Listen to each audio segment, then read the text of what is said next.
2 years ago, I started reporting on Oregon's flailing mental health care system in my Uncommitted series, specifically civil commitment and involuntary treatment, and how so few people with severe mental illness actually get treatment and care before something bad happens. Our reporting helped kick off a 2-year Judicial Department study of Oregon's civil commitment system, with all the invested parties joining the conversation.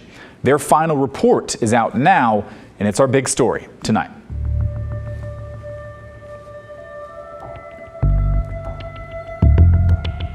The Commitment to Change workgroup promised an exhaustive review of Oregon's complex mental health care and civil commitment systems.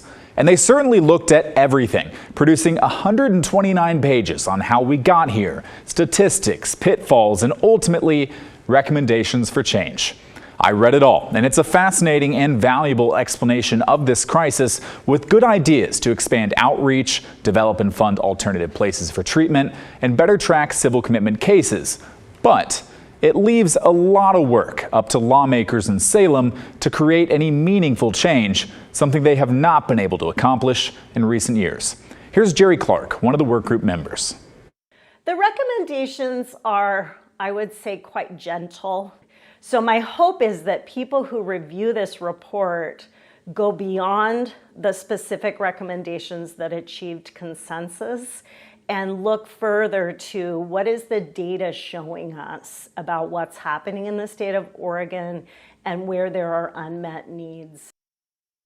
When she's talking about gentle recommendations, she's talking about the unanimous ones. There are other ideas in the report that say not everyone agreed here. Now, Clark founded Mothers of the Mentally Ill, an advocacy group for families. You heard her mention consensus, like I just mentioned. It's really tough to get 100% of people to agree on anything, let alone mental health reform. So that's one reason why some of the work group's recommendations are not as strong as many hoped. You may remember earlier this year, we shared an update to our Uncommitted series explaining how Oregon has effectively criminalized severe mental illness. Our system waits for someone to commit a dangerous crime or harm themselves before providing care. We told you about the Graham family. Austin Graham, in the middle here, was experiencing psychosis, and his parents on either side did everything, even guardianship, to try and get him treatment. It wasn't enough. The statutes got in the way, and he was sent home very psychotic and killed his mother.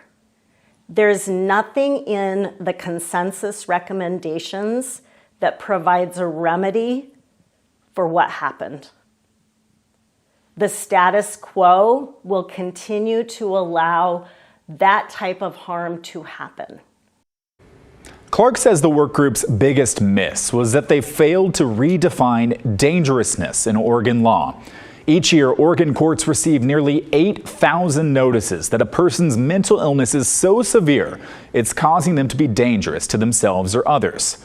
Just 6% of those people reach the current legal threshold for civil commitment, forced care, and even fewer actually get treatment. So advocates like Clark say that standard needs to change. Not defining dangerousness in statute makes no sense. And the fact that the CTC could not even agree that the statute needs to define dangerousness is a little mind-bending to me. Now, there is another perspective and a big reason why there was an agreement there. Forcing someone into mental health treatment is not a decision that should be made lightly. Disability and personal rights advocates are quick to push back on anything that could make it easier to take medical decisions away from the individual. The challenge is, what if someone doesn't realize that they're dangerous? I talked with some other members of the work group to see how they felt about the report after this 2 years of intense study. Another workgroup member told me he felt this report ended up being about an inch deep and a mile wide. Yes. You agree with that? Yes, I like that. Mm-hmm. An inch deep and a mile wide. What does that mean to you? We needed to go deeper. We needed to go deeper. We needed to be real about the situation of people who are suffering in plain sight across the state. The priority should be ensuring that people receive treatment prior to tragedy. Currently, The requirement is that the tragedy has to happen first. The report is very clear. This is an in-depth resource and recommendation guide. It's up to lawmakers to create actual change. Lowering the standard for civil commitment in Oregon has been pitched 3 times in the last decade, and it's failed every time.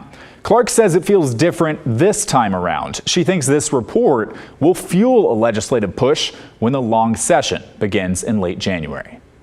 It's never been more obvious to the general population that people with severe mental illness, especially psychotic conditions, are being neglected and abandoned by the system. I think the time is now to make that happen. And the families that are part of my constituency are prepared to testify and share their stories so that lawmakers truly understand the risk of inaction.